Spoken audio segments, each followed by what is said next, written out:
Hello beautiful soul! Welcome back to my channel. This is Mei Ame from Japan, kabayan. Libra. This reading is for you. Tingnan natin na iyong year 2026. Maraming salamat muna sa mga subscriber, new subscriber, cross-watcher, at sa mga bagong pasok dyan. Welcome na welcome kayo sa bahay ni Ate Amy. Salamat sa nakataba ng puso niyo mga comments. At sa mga nagpa-personal reading, marami pong salamat.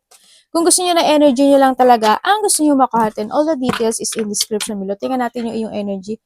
Nangyayari, or mangyayari pala. Use your own intuition, lawakan nyo inyong isipan, energy reading, ano man ang gender mo, ano man ang edad mo, wala sa baraha ang kapalaran ng tao, nasa sayo pa rin ito. No, gawin yung guide yung mga warning sign na pwedeng lumabas dito para alam nyo rin ang mga pwedeng pagkaingatan at maiwasan. Your energy sa year 2026, Libra, please show me. Bilis ah. Ay!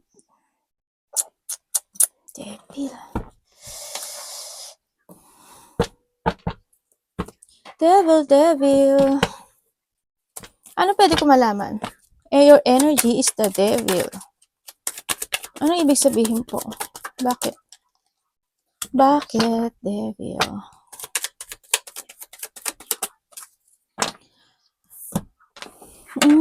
Okay, your energy, the year. Ay, kalali. Energy mo, nandito ka sa sitwasyon mo na meron ka mga bigat o pasanin na mararamdaman by this year 2026. Baka pwedeng ito kasi yung mga dala-dala mo na burden this 2025. Hoping this time pa lang ma-release mo na siya, yung mga dapat i-release, no? And ang nakikita ko dito is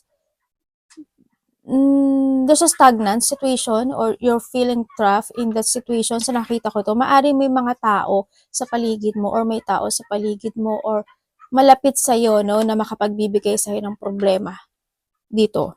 Kung maganahan dito rin yung may mga ikakabigla, ikakasya, o ikakagulat, o yung mga expected unexpected situation na pwedeng maganap sa buhay mo. Pwedeng ito yung pwedeng mga tension na hindi pa maaring natapos from the past situation, pwedeng ganun sa iba sa inyo, maaring nahadon ka sa point na yon. Yan. Also, energy mo, it's more on to ang pangit sabay ka. Basta you're trapped, andun yung sitwasyon na burden, siguro may mga dapat ka nang tapusin talaga by this It's more on toxic, ganyan. Hoping, i-release mo na yun, dapat i-release ngayon. Ngayon pa lang. Koko sa'yo Kasi baka mabitbit mo siya by the year 2020, 26.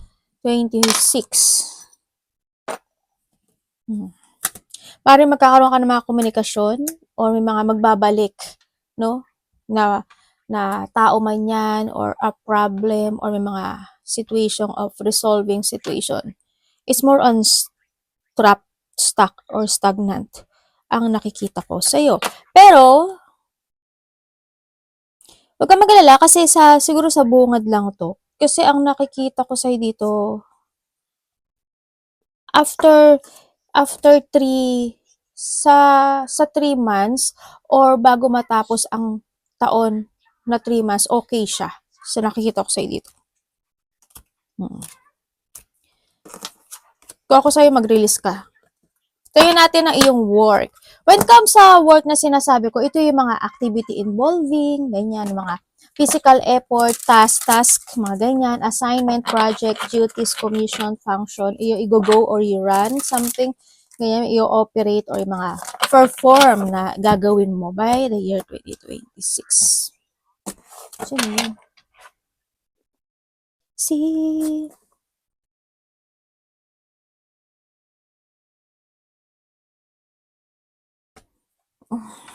Tingnan natin, work.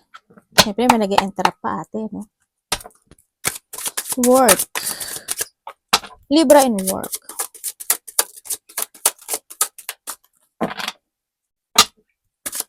May mga ka dito, energy mo.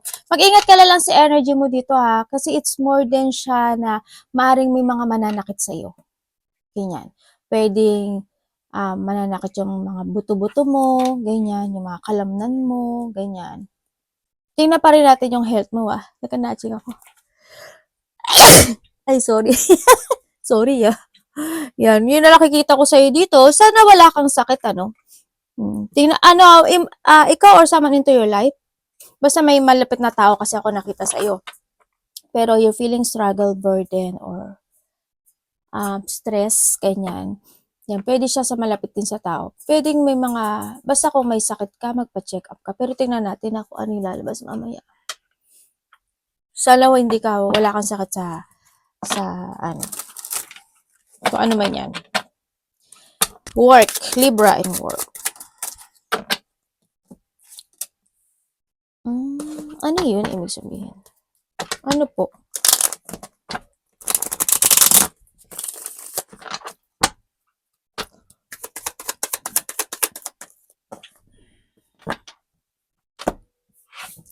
Okay, when it comes to your work, ibig sabihin, meron kang mga gagawin by this year 2026. Baka maging busy kayo sa mga asikasuhin nyo.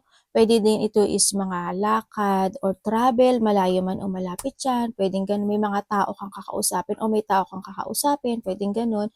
May mga isasaayos na mga bagay-bagay, by the year 2026 na nakikita ko sa iyo dito. May mga isasaayos ka. Need to fixing or pwede rin ito sa mga may mga unexpected change din kasi dito sa nakikita ko sa iyo dito. Ang iwo-work mo din sa nakikita ko sa iyo dito, meron ka sitwasyon na pwedeng may hihingi sa iyo ng tulong or may tutulungan ka.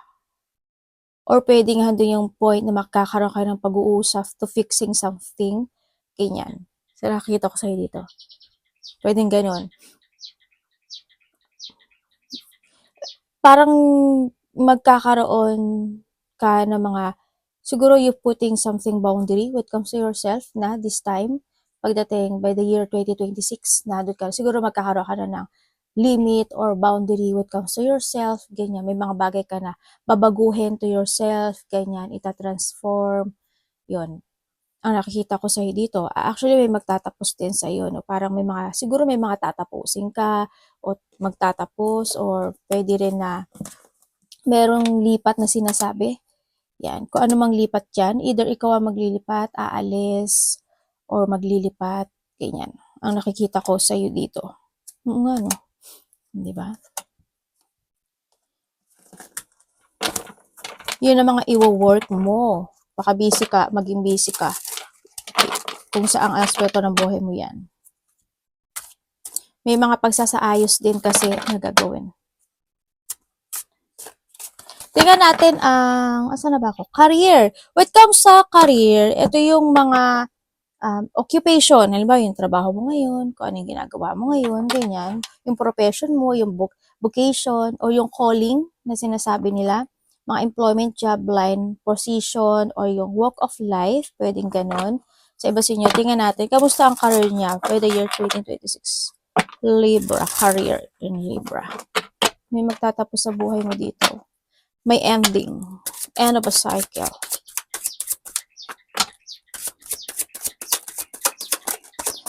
Career. Kamusta po ang career? Ano ba yan? Kamusta po? Dumudulas naman kasi itong card na to. Kamusta po ang career ni Libra year 2026? The world. Career mo is the world. Tingnan natin. Your career is the Nine of Pentacles. Wow! Okay, when it comes to your career, alam mo iba sa inyo, swerte kayo kapag nasa ibang bansa kayo. Ibig sabihin, kung nasa Pilipinas ka, medyo mahirap, pero masiswertihin ka pag nasa ibang bansa ka. So, iba sa inyo, maaari magkakaroon kayo ng opportunity na pwedeng mag-travel, mag-work kayo sa ibang bansa, pwedeng ganun. Or maybe you are thinking na lumipat ng trabaho, ganyan, sa iba sa inyo, na dun ka sa point na yun. Sa nakikita ko sa'yo dito. Sa career mo, yun nga is, andito yung may mga reward na magaganap o mangyayari, may mga success situation, andun din yung sitwasyon na may mga tao or may tao rin na susuporta pagdating sa'yo when it comes to a work. Yan na nakikita ko dito. Maraming actions or may mga magaganap na development ang nakikita ko sa'yo dito. Sa iba dito may mga ano kayo, tatapusin ng mga bagay. Baka nga iba sa inyo thinking about something, you want ng business, mga gano'n. Pero titingnan natin kung ano yung business na pwede sa inyo or kung may business ka, tingnan natin kalagayan niya. Pero ito, di sa career kasi, no? Kung sa career mo, yes, kung ano, nasaan ka man ngayon, nasaan ka man ngayon, okay naman siya. Kung titingnan mo, the World and the Nine of Pentacles, ibig sabihin, magiging very, mag-work ka talaga as in, mag-focus ka to your pentacles or mag-focus ka talaga sa stability mo this time. So, nakikita ko dito. Basta mas maganda na nasa ibang bansa kayo. Pero you have an opportunity to go abroad din, so nakikita ko dito. Or kung nasa abroad ka na, pwede ka pang mag-change ng ibang bansa, sa nakikita ko dito. Mas magsasucess kasi kayo sa ibang bansa. Pero hindi ko naman pinipilit na pumunta kayo na ibang bansa. Pero if you want lang naman, there's a chance by the next year na pwede kayong makapag-abroad. Yun na nakikita ko dito. And then also, when it comes to your career, kasi dito, sa nakikita ko sa'yo dito, when it comes sa career, pwede ka sa mga mga accounting, banking, ganyan, mga investment management, yan, mga or kaya yung property, yan, yung mga, siguro yung mga nagtitinda-tinda, so, pero ganun. Yan, mga property situation, mga interior designer, pwede ka dyan, mga event planning, catering, pwede rin. Mga hotel management, yun, real estate, yan, pwede yan. Pwede ka dyan, kasi, ka naman focus ka naman actually dito sa, nakikita ko dito, yan. Mga, pwede ka rin sa yung nutritionist, kanya, pwede ka rin doon, sa nakikita ko dito. And then, when it comes sa career mo rin, pwede ito sa sa mga, yung mga caring, ganyan. Ano ba, may mga, ano ba to? Mga older care management, pwede yung mga therapies, massaging, the healer, pwede ka sa mga ganun Kasi this is a word, yan, pwede ka sa mga ganyan, mga holistic wellness practices, yung mga ganun, mga parte, related doon sa mga gano'n na sinasabi ko, mga gardening, landscaping service. Pwede ka rin sa cooking or professional cooking, pwede ka rin dyan. Actually, kaya mo sa nakikita ko dito kahit kasi this is the word. Pero mas good pag nasa ibang bansa ka. Yung mga craft, yung mga, pwede ka rin sa yung magpatayo ka ng small, umpisa mo sa small business sa mga small franchising, mga small business, pwede ka dyan. So, nakikita ko sa'yo dito. Consulting also pwede ka. Tsaka mga coaching, yan. Pwede ka dyan. Yan ang mga pwede sa'yo. Pero sa career mo, maging very successful ka, maaring you have a manifestation or may mga dinidesire ka na marireceive mo by the year 2026. Yan ang nakikita ko sa'yo dito. Kasi there's a success and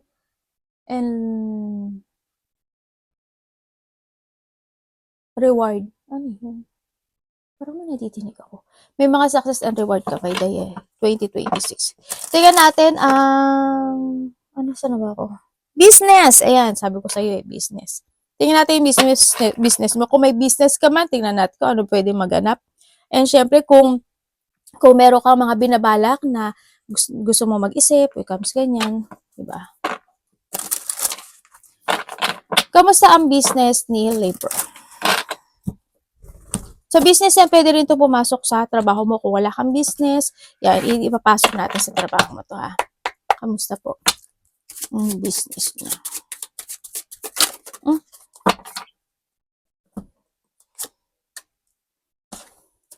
Your business.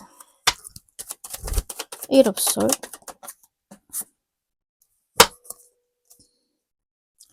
Okay, when it comes sa business mo, kung may business, sa work mo muna. So, when it comes sa work mo, tulad din dito, kasi baka mamaya wala naman business iba. When it comes sa work mo, andito ka sa sitwasyon na, oo, napaka-very helpful mong tao sa nakikita ko dito. Na, sa 2026, makakaramdam ka talaga ng pagod sa nakikita ko dito. Kasi baka very supportive mo Very helpful ka talaga sa paligid mo, ganyan, sa nakita ko dito. Kumbaga, hanggat kaya mo, tutulong at tutulong ka. Nandun ka sa point. Kahit na minsan na na maaring nahadot ka na sa point na nalilito ka na, bakit gano'n? Parang minsan ako pa yung mali. Parang inaabot ka rin sa point na yun na nagkakaroon ka ng frustration din siguro sa work mo, no? When it comes sa business mo naman, andito yung sitwasyon na sabi dito, ate magsa-success ba ako? Okay naman siya, no? Kasi we have the Ten of Pentacles and the Ten, also the completion. Yun nga lang, pagdadaanan mo talaga yung mga frustration, natural naman yun sa business, diba? Magdadaan ka talaga sa frustrations in life. Nandun ka na sa point na yun. Pero ang sabi dito, wag ka daw mawawalan ng pag-asa. Kasi there's a completion happening to your life. Ibig sabihin, kung ano yung business na tinatahak mo ngayon, be responsible, and then you need to focus and kailangan mo palagi na you have a clear mind and don't give up ang sinasabi dito kasi Ten of Pentacles kasi is maganda siya dito. Magiging maganda naman siya by the 2026 basta maging responsable ka lang. No, kumbaga kung may mga naumpisahan ka, tapusin mo yun. Huwag ka magja-jumping. Ganyan. Yun, ang nakikita ko dito. Kumbaga, start then end, start then end. Mga ganun. So, nakikita ko sa'yo dito. So, iba sa inyo, maaring mag-change kayo, no? Maaring you're thinking, kung may business ka, siguro doon ka sa thinking about something, pagbabago ng business or mag-shift ka, mga ganun. Ang nakikita ko sa'yo dito. When it comes naman sa business mo, kung gusto mo mag-business, sa nakikita ko sa'yo dito, by the year 2026 kasi, pwede ka sa mga sales marketing, ganyan, enterprises, mga courtier, pwede ka rin sa magtaro, no, sa nakita ko dito. And then also, with ka mga retail, yung mga retail sale, pwede ka doon, yung mga land, basta yung mga pagsisale ka, pwede ka dyan sa business na yan. Sa mga automotive part, pwede ka doon. Mga healthcare also pwede ka eh. Di ba sabi ko sa'yo kasi very caring ka. Yan, pwede ka. Halimbawa yung mga healthcare na mga maliliit na bata, pwede ka doon. Magtayo ka lang ng sa Japan kasi ano yun eh. Kasi di ba yung mga tao dito, trabaho ng trabaho, tapos yung anak nila walang paglalagakan. Yun. Pwede ka doon sa mga sa mga bata na nagtitingin-tingin, pwede ka doon. Mga business organizer, pwede ka dyan. Kung meron kang ano. And then also, sa mga Eurospace, pwede ka doon. Parang ang Eurospace kasi parang ang nakikita ko to parang yung mga nagkukumpuni ata. Pero paka-check na lang, yung mga gano'n, yung mga nagkukumpuni-kumpuni, pwede ka doon. Physical related, basta mga physical related, pwede ka dyan. Like mga fashion, sa mga beauty product, pwede ka rin dyan. Yan, yun yung mga pwede sa'yo. Yung mga streamline operator, parang ganun. Ang nakikita ko, pwede ka dyan. Mga finance, pwede. Industrial also and fitness, pwede ka doon. Hindi ka pwede sa hindi ka pwede sa basta yung mga sinabi ko, hindi ko na lang sasabihin yung hindi ka pwede. Pero, dito kasi hindi ka pwede sa sword eh. Pwede lang sa'yo yung nasabi ko, nabanggit ko sa'yo. Pero nasa sa'yo pa rin yun. Siyempre, kung ano yung nararamdaman mo na nababibes mo na gusto mo. Doon ka sa point na yun. No? Yun ang mga pwede sa'yo. Sa nakikita ko sa'yo dito, yun pwede sa'yo. Mga ganyan-ganyan. Tingnan natin ang iyong saan ako? Money. Libra in money.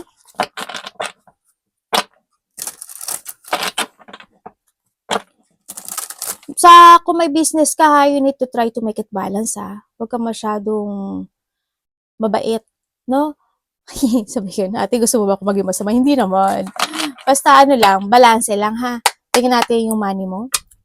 Year 2026 money ni Libra, please show me.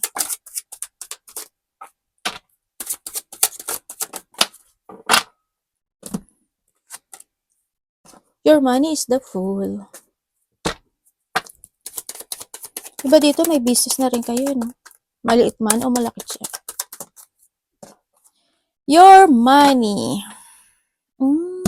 Okay, sa money mo, sa nakikita ko sa'yo dito, but the year, may the word ko ulit, oh.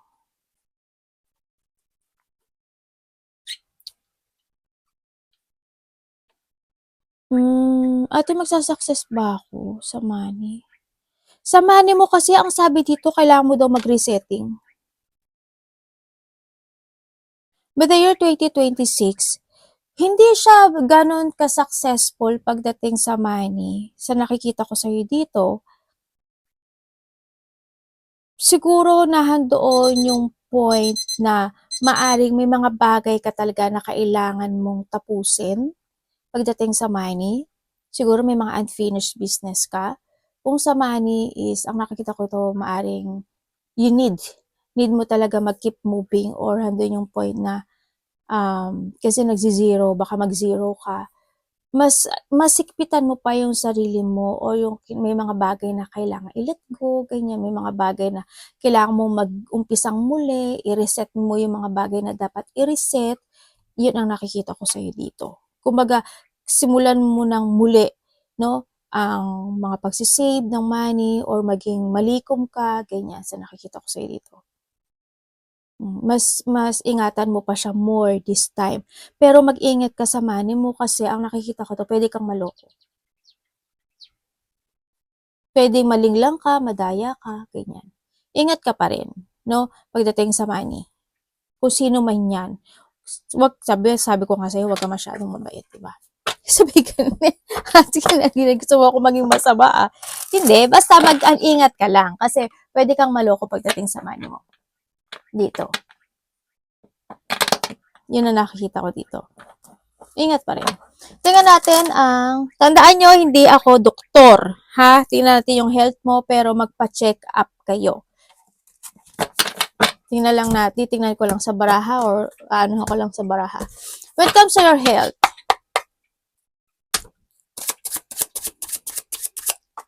health 2026 ni Libra.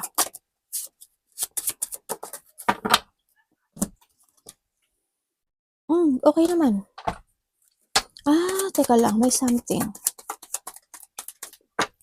Ano yun? When it comes sa health mo, sabi ko ni, sa health mo, hindi man sa'yo, pwedeng ito is related sa nakakonect sa'yo. Pwedeng sa family mo, kapamilya, pwedeng ganun. Doon magkakaroon ng, pwedeng magkaroon ng issue. Sa nakikita ko sa'yo. May mga unexpected na pwedeng maganap. Oo, may sakit niya. Yun, maaring kabahan ka or matakot ka. Ganyan. At nananakot ka. Hindi naman. Pero may lungkot kasi na pwedeng maganap pagdating sa health. Pwedeng basta family related siya. Karelasyon or kapamilya, parang ganun. Hoping hindi ikaw. Pero hoping wala. Hoping wala. Hoping hindi mo to energy. Pero, syempre, tanungin mo na yung kapamilya mo. 'Di ba? Okay ba sila? Maganda ba yung yung health nila? Nagpapa-check up ba sila? Ganyan. No, hangga't maaari magpa-check up sila kamo. Yan, kasi may mga unexpected na pwedeng maganap by the year 2026 when it comes sa health issue. Ano yung coming? Tingnan natin. What is coming? Libra 2026.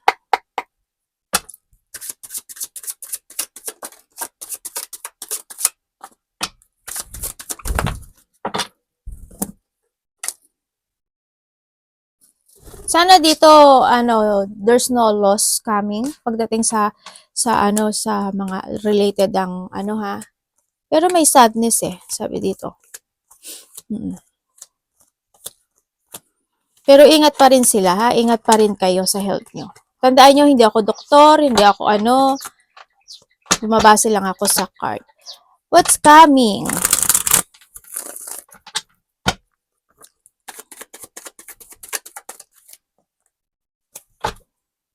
The world, the Ten of Cups, the Fool, Chariot.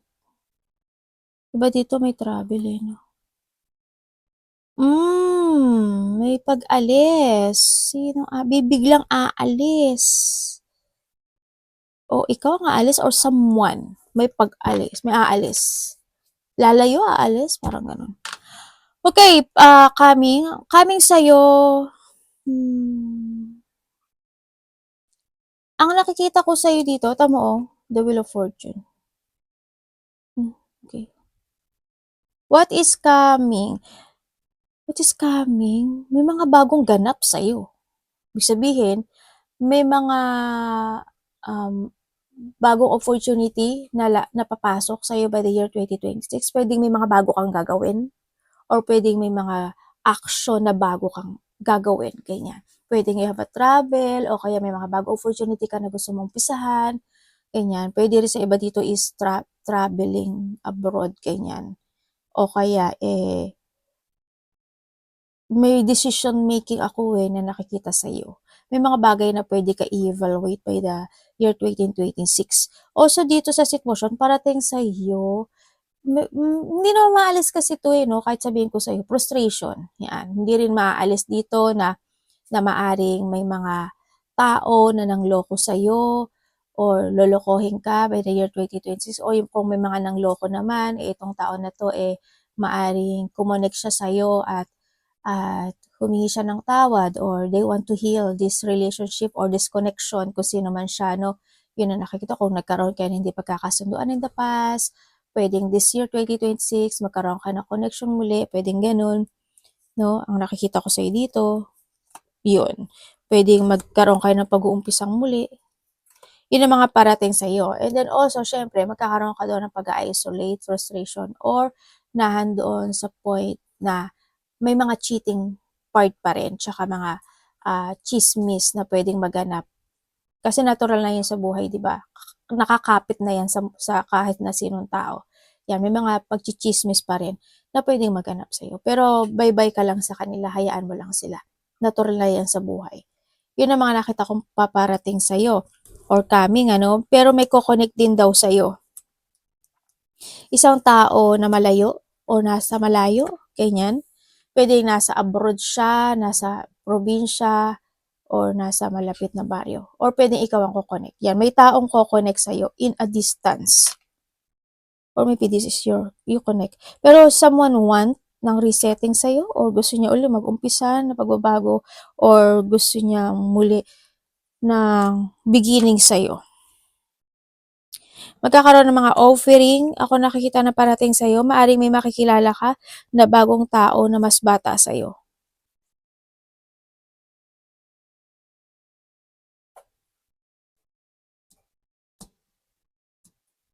Iba dito, mag-aano na kayo, no? Hindi ko alam kung magiging sportman ka ba, sport woman, or nandun yung thinking about something, mag-walk, magte-treadmill, o kaya mag-diet or exercise. Yun na nakita ko. Alam mo pala, parating din sa'yo na may mabubuntis, or may buntis. Parang may nakikita akong ganun. Yun ang parating. Or pwedeng anak mo, kung sino, or pwede ikaw. Kung sino man to, pero may nakikita akong buntis. Aware. Need to aware. Pero mag-ingat pa rin kayo, no, sa magbuntis.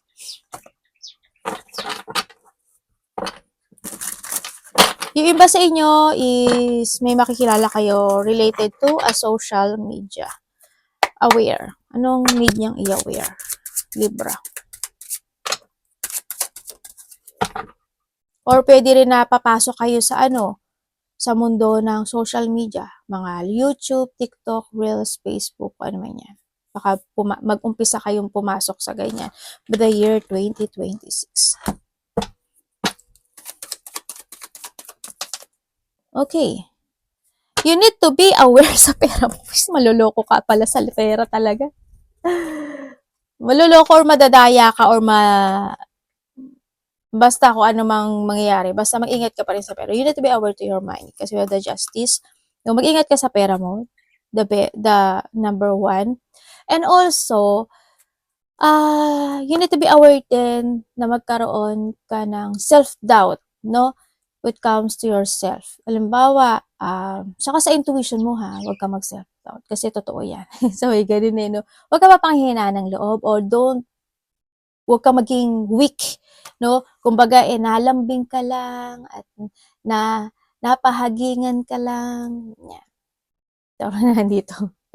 Nakakaano yun. Pero nasa sa'yo pa rin yan. It's up to you. No? You need to try to make it balance. This year of 2026, yan, mag-ingat ka sa sa pera mo talaga, kung kinakailangan maghigpit ka, ang sinasabi dito. Tsaka, you need to be aware din sa pinapahalagahan mo. Ano ba yung mga pinapahalagahan mo ba sa buhay mo? At yung ano yung mga papahalagahan mo by the year 2026. Isipin mo yun. O, mahalaga to sa akin tong trabaho ko, mahalaga sa akin tong relasyon ko, mahalaga sa akin yung sarili ko. The important kasi is, kailangan alam mo sa sarili mo kung ano yung halaga mo, kung ano yung worth mo. Mag-umpisa ka sa sarili mo, ha? Dito. And you need to be aware sa mga tao na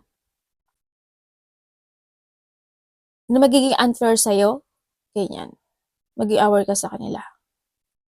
Tsaka palagi mong iisipin palagi kung ano yung magiging bunga ng mga bagay na didesisyonan o aaksyonan mo by the year 2026. Kasi pwedeng hindi siya maging maganda. Yun ang nakikita ko sa'yo dito. Basta more on relationship, foundation, kung ano man yan, mga valuable things, pera, and then sarili also. And then also, baka may mga pag-usapan kayo related to property, mana, bahay, kung ano man yan. Yan. Baka hoping hindi ka mapasok by the next year sa something law or may mga bagay ka na na-actionan na related ang law. Ganyan ang nakikita ko sa iba sa inyo. Meron kang haharapin. Sabi ko na nga, meron ako nakikitang sabi ko may something. May haharapin ka daw na hindi ko alam kung ito yung mga, sabi ko sa'yo, may mga, hindi ko alam kung di sa doctor, law, parang mga ganun, mga legal profession something, mga judge, pwedeng ganun. So, iba dito siguro yung may mga, I don't know why siguro baka iba sa inyo, ano ba to? Content creator, pwedeng ganun. Mga medicine doctors, surgeon, pathologist, parang mga ganun. Pwedeng mga teacher, may haharapin ka or may mga makakausap ka maybe by the next year, 2026, pwedeng mga advisor, pwedeng ganun. Mga consultant, ganyan. May mga, pwedeng sa iba dito is, pwede kayo may makakausap ng mga police, something, police, parang police siya, ang nakikita ko dito. Ganun, mga contracting, pwedeng ganun. Basta may mga ganung ako nakikita sa iyo. Kung sino man siya. Yun, baka may harapin ka. Pwede rin ako may mga inaayos ka mga bagay, di ba? Baka yun. Ano ang outcome niya? Libra.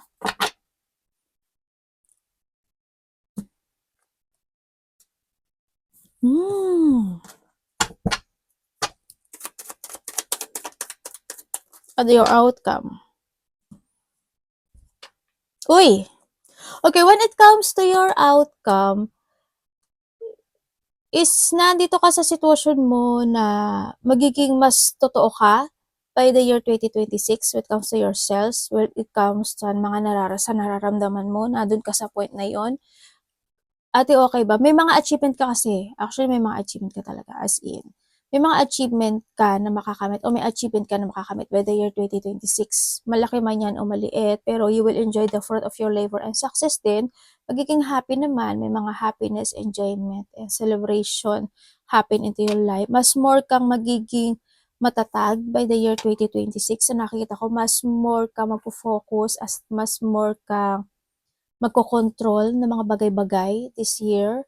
Baka may mga asikasuhin ka mga papers and documents nga tulad ng sabi ko kanina, kung ano man yan, kung saan man yan. Pwede mga renewal situation, pwedeng mga pipirmahan, pero you need to be very careful when it comes sa mga pipirmahan mo or susulatan o sasagutan. Kung hanggat maaari, pag hindi mo naintindihan, i-google mo siya. No, may Google Translator naman na English to Tagalog, di ba? Pag nakatagalog kasi mas mabilis siyang basahin. Pero you need to be very careful when it comes to sa sitwasyon na yun. And then also, mas nandun na yung when it comes sa outcome, nandun na yung determination mo this 2026 sa mga bagay-bagay. Kung yung mga pagpapasyahan mo, didesisyonan mo, Ganyan. Parang you using your wisdom to clarity something project, mga clarity ng mga actions, decision, nandun ka sa point. May mga ikakat ka na rin sa buhay mo or nahandoon yung may mga malalaman kang katotohanan sa iba sa inyo for the year 2026, ganyan. And also, your outcome mo kasi magiging, pwedeng ikaw yung magbibigay ng advice or support with someone or someone is magbibigay sa'yo ng support and advice. Pwedeng ganun. Yun ang nakikita ko sa'yo dito. Mas ano mas aalamin mo by the year 2026 yung the fact ng sitwasyon. Yan, ang yun ang nakikita ko sa'yo. Magiging more on truthful ka in your part sa sarili also. Yun. Arigato namaste, God bless.